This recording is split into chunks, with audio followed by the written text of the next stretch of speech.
Bismillahirrahmanirrahim. Assalamualaikum warahmatullahi wabarakatuh dan selamat sejahtera.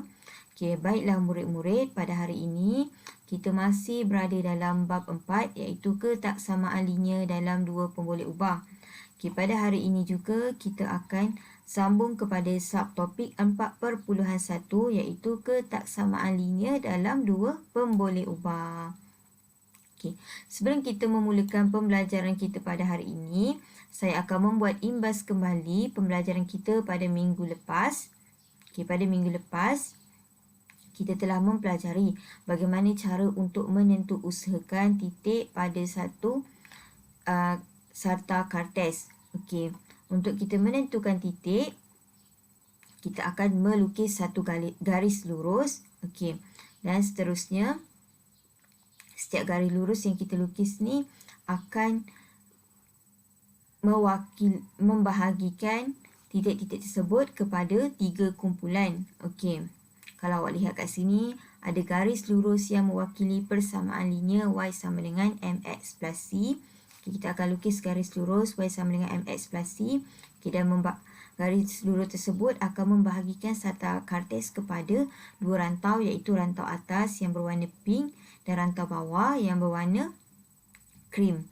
Okay. Seterusnya, setiap titik-titik yang terletak pada garis lurus akan memuaskan persamaan y sama dengan mx plus c. Okay. Titik-titik yang terletak pada rantau atas garis lurus akan memuaskan ketaksamaan y lebih besar daripada mx plus c. Dan titik-titik yang terletak di rantau bawah garis lurus akan memuaskan ketaksamaan y lebih kecil daripada mx plus c. Okay. Seterusnya, apabila garis lurus yang kita lukis adalah garis lurus y sama dengan h dan x sama dengan k yang dilukis pada sarta kartes dengan keadaan h dan k adalah pemalar. Okay, kita lihat kat sini graf pertama, y sama dengan h. Okay, kita akan lukis satu garis yang memotong paksi y. Okay, iaitu y sama dengan h. Okay, seterusnya, pada bahagian atas iaitu rantau atas yang berwarna pink dan rantau bawah yang berwarna krim. Okay. Seterusnya kita tentukan titik-titik tersebut dengan apabila titik-titik terletak pada garis lurus yang memuaskan persamaan y sama dengan h. Okey, titik-titik yang terletak di rantau atas garis lurus akan memuaskan ketaksamaan y lebih besar daripada h, dan titik-titik yang terletak di rantau bawah garis lurus akan memuaskan ketaksamaan y lebih kecil daripada h. Okey. Apabila garis lurus yang kita lukis pula x sama dengan k, so garis lurus yang awak perlu lukis akan memotong pada paksi x. Okey. Kita akan membahagikan rantau tersebut kepada rantau kiri dan rantau kanan. Okey. Rantau kiri yang berwarna krim dan rantau kanan yang berwarna pink. Okey. So rantau kiri x kurang daripada k dan rantau kanan x lebih besar daripada k. Okey, seterusnya kita tentukan sama ada titik-titik tersebut terletak pada rantau mana. Okey.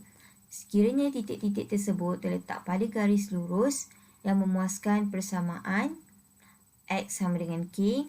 Okay, so kita akan cakaplah bahawa titik-titik tersebut memuaskan persamaan tersebut.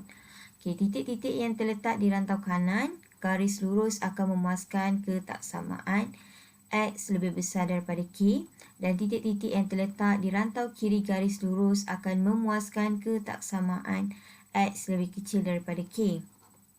Okay.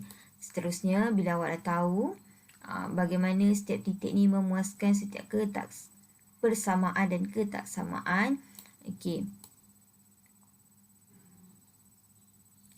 Okey, seterusnya, pada minggu lepas juga kita telah mempelajari bagaimana untuk menentuusahakan konjaktor titik dalam satu rantau yang memenuhi satu ketaksamaan linear. Okay, kalau awak lihat kat sini, kita ada dua cara. Cara pertama, kita akan gunakan graf. Okay, jika soalan minta kita gunakan graf, okay, awak perlulah ambil persamaan tersebut. Okay, lepas tu masukkan nilai X dan nilai Y, apa-apa titik. Okay, seterusnya, awak perlu melukis satu garis lurus pada sarta kartes. Okay, setelah kita lukis garis lurus, kita akan plotkan titik-titik yang diberi pada sarta kartes. Okay, seterusnya, kita tentukan sama ada titik-titik tersebut memuaskan persamaan, okay, ataupun memuaskan ketaksamaan. Okay, seterusnya, okay, ini kaedah graf. Kalau awak tak nak gunakan graf, kita boleh gunakan kaedah tanpa graf, iaitu melibatkan pengiraan. Okay, sekiranya melibatkan pengiraan, okay, awak ambil persamaan ni dan masukkan nilai X dan Y. Seterusnya, kita bandingkan nilai X dan Y sama ada, okay, nilai Y sama dengan X, okay, ataupun lebih besar ataupun lebih kecil.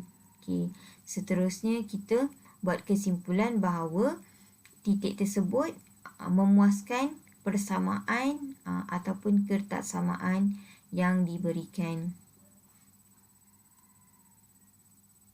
Okay, saya harap untuk set induksi kita awak semua dapat fahamlah dan mengimbas kembali pembelajaran kita.